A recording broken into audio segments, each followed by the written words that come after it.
Yes,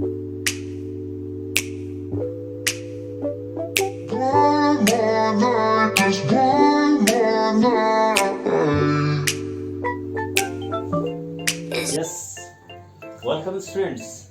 चलिए, आज मैं आप लोगों के साथ एक नया टॉपिक पे डिस्कस कर रहा हूँ। ये टॉपिक बहुत ही इम्पोर्टेंट है। ये जान लीजिए कि इंग्लिश ग्रामर में सबसे अधिक यदि इम्पोर्टेंट टॉपिक को कंसिडर किया जाए तो वो टेंस, एक्टिव पैसिव वॉइस और उसके बाद ये नरेशन है। नरेशन का मतलब क्या है ये सबसे पहले आप लोगों को जान लेना पड़ेगा, क्योंकि इसके बेसिक को जानने के बाद ही आप कुछ आगे की ओर कर सकते हैं। चलिए, तो सबसे पहले मैं आप लोगों को बताता हूं नरेशन क्या है। Okay, what do you mean by narration, और ये डायरेक्ट और इनडायरेक्ट स्पीच क्या है ये भी आप जान पाएंगे। ठीक है, या तो आप बोलिए नरेशन या डायरेक्ट और इनडायरेक्ट स्पीच बोलिए, बात बराबर है। ठीक है, चलिए सबसे पहले कंसेप्ट समझिए कि कंसेप्ट है क्या ये डायरेक्ट स्पीच। सपोज कीजिए बोला जाता है राम कहता है मैं बाजार जा रहा हूं। सपोज कीजिए कोई बोल रहा है राम कहता है मैं बाजार जा रहा हूं। ठीक है, सपोज कीजिए मैं ही राम और मैं क्या कहूं, मैं कह रहा हूं मैं बाजार जा रहा हूं।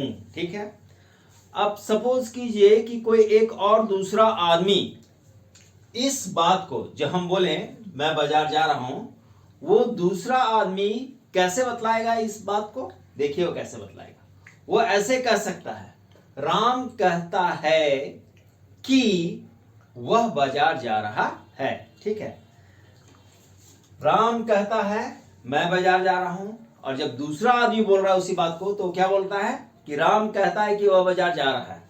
अब आप ही अपने किसी फ्रेंड्स की किसी बात को ले लीजिए या किसी फैमिली मेंबर्स की किसी बात को ले लीजिए, यदि वो कुछ बात बोले हैं तो आप उस बात को किसी और को बतलाते हैं ना। जब वो आदमी बोलता है उसके स्पीच को एग्जैक्टली आप जो लिखते हैं तो वो होता है आपका डायरेक्ट स्पीच। जैसे कि राम कहता है मैं बाजार जा रहा हूं, उसी की बातों को लिख दिए, जो बोला उसी बातों को लिख दिए, तो ये क्या हो गया, ये हो गया हमारा डायरेक्ट स्पीच।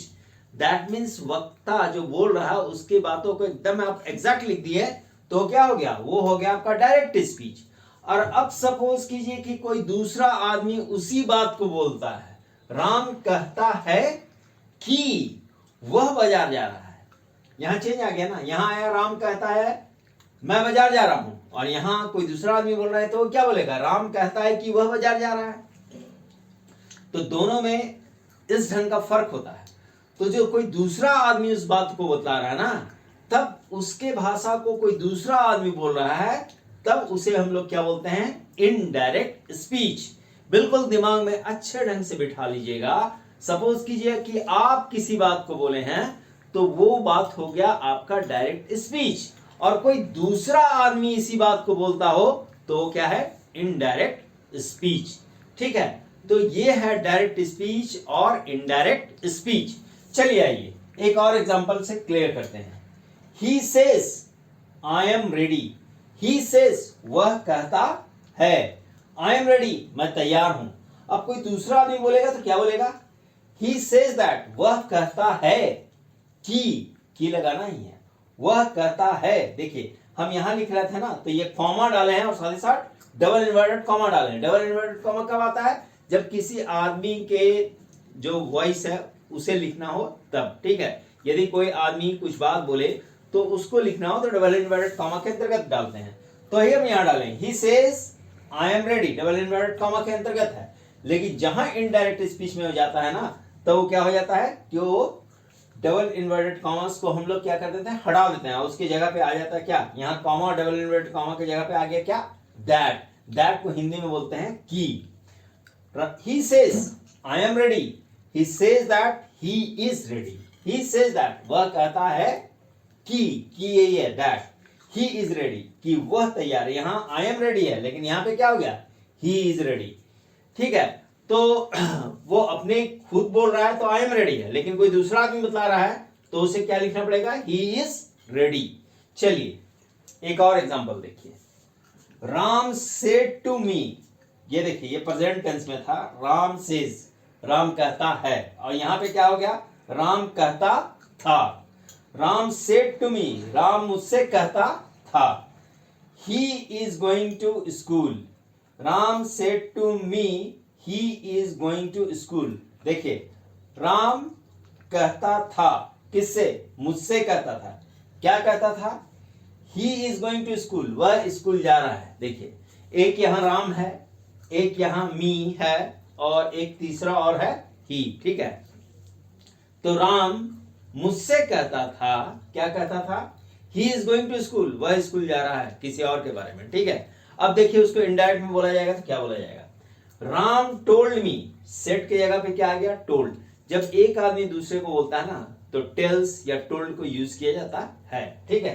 तो इसीलिए राम टोल्ड मी, ये पास्ट टेंस में था, इसीलिए ये टेल का पास्ट फॉर्म टोल्ड हो गया।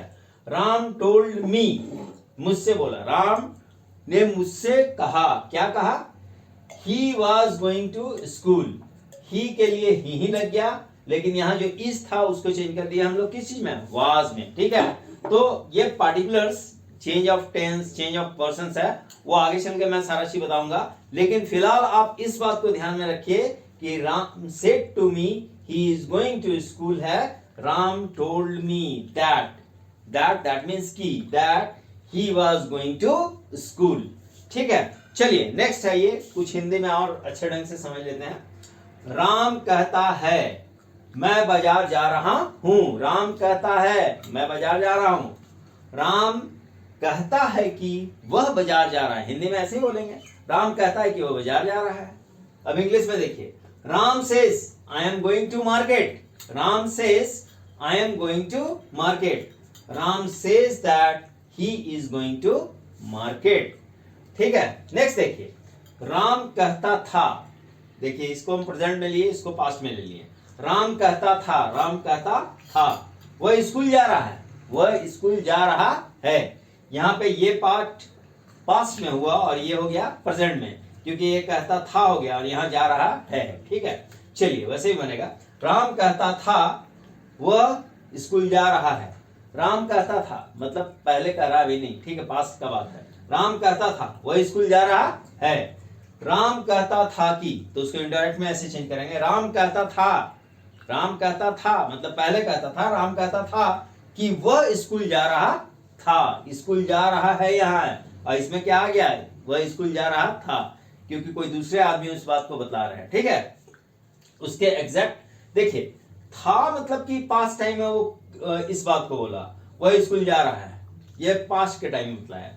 अब जब कोई दूसरा आदमी उसको बतलाएगा तो कैसे बतलाएगा, राम कहता था कि वह स्कूल जा रहा था, वह स्कूल जा रहा है, और वो तब्दील हो गया है वह स्कूल जा रहा था में, ठीक है। देखिए इंग्लिश में, he said he is going to school, he said उसने कहा या वह कहता था, he is going to school, वह स्कूल जा रहा है।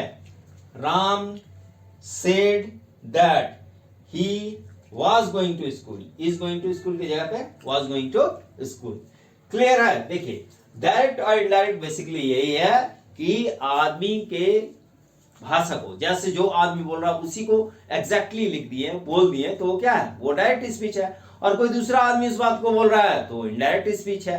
हिंदी में आप तो आराम से इस चीज को कर सकते हैं, और उसी ढंग से आप इस चीज को इंग्लिश में भी बहुत आराम ढंग से कर सकते हैं।